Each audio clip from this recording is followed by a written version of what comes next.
once again for Uncle Matt's bedtime story.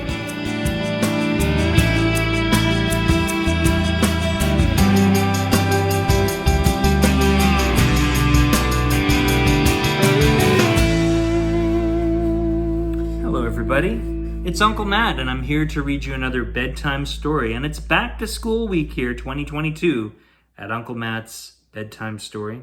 We're going to read another back to school type of story. And maybe you can relate. This story is called Tomatoes in My Lunchbox. Yes, by Costantia Manoli, illustrated by Magdalena, Mora. And this story was copyright in 2022. We got a new book here, folks. Tomatoes in My Lunchbox.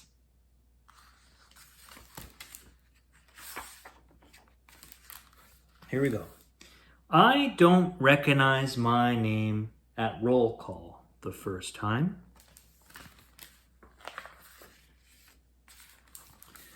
The teacher says it too hard to understand. Then she says it again, one syllable at a time. It's strange and sharp and sounds like something is breaking. The children in my class say my name. Say my name, say my name. And it is like it doesn't fit in their mouths. It sounds like a question every time. When my mama says my name, it's soft like summer and round with love and color and light.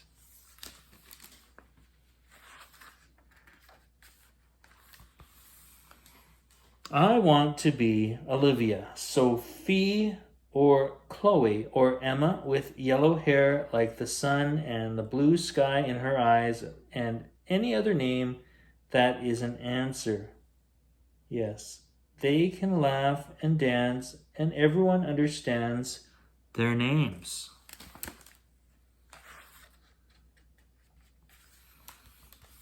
My mama tells me my name is beautiful, and it's different, but it's not beautiful here, and I don't want to be different.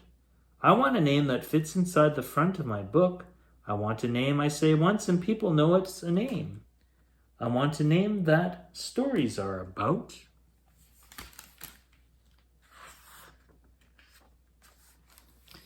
When we came here, we left the place where my name fit.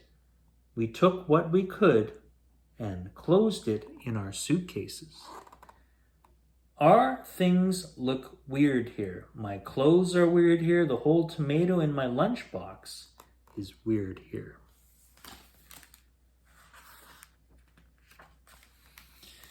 I bite into it and the inside spurt out. It tastes like home. But I have to spend the rest of the day with those stains on my shirt.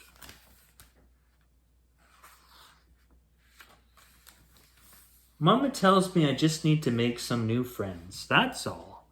But I don't know how. I pick an Emma and I try to be like her. I go where she goes. I do what she does.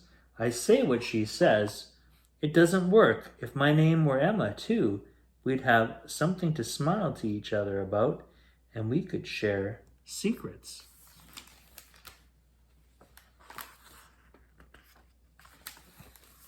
But I'm not Emma.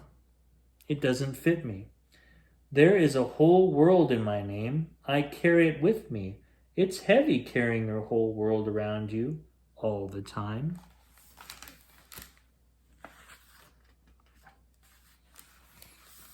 Grandma says a smile can lighten a heavy load. I smile at Chloe. I want to smile a big sunshiny smile, but it ends up being small. And Chloe asks, "Where's your name from, anyway?" I shrug and say, "It was my grandmother's name," but my voice wobbles a bit, so I don't say much more.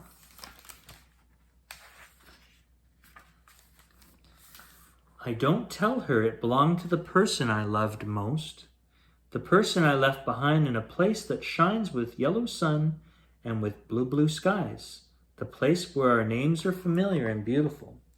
The memory makes my smile big and sunshiny, though, and Chloe nods and smiles back.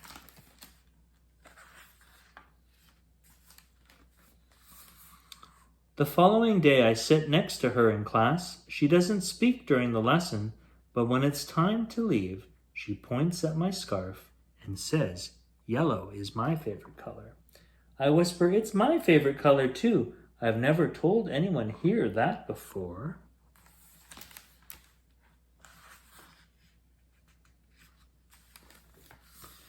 I wear yellow all the time after that, and so does she. On the day she forgets her lunch, I offer her mine to share. She smiles and takes it like I'm giving her a gift.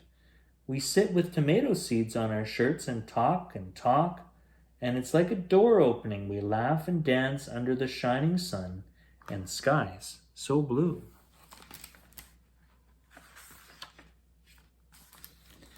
Later, we say hello to Olivia and Sophie. Chloe tells us a story, and my name is in it. It sounds soft and round and full of color as she says it with pride. My friends say it again in turns, and my name is not a question anymore. It is familiar and gentle and beautiful. It is all in one piece, and it sounds like home.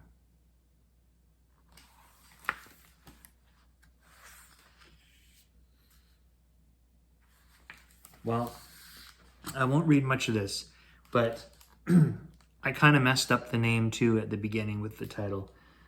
Author's note: Costantia is not an easy name to say in English. It's long and it's awkward and it sounds quite a bit different from the way you might read it. And there's more to read there, but I won't read that. I encourage you to get the book.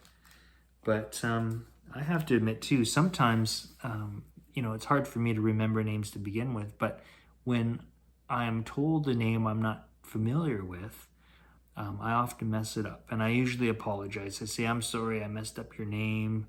I'll try to learn it," and most of the time I can.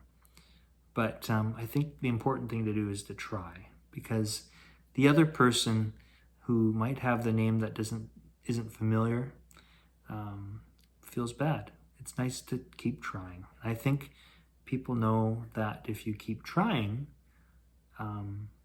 you're being sincere. They know your heart.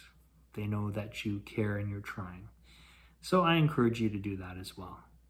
Well, that's all the time we have for Uncle Matt's bedtime story. I hope you enjoyed that story, and I'll see you next time.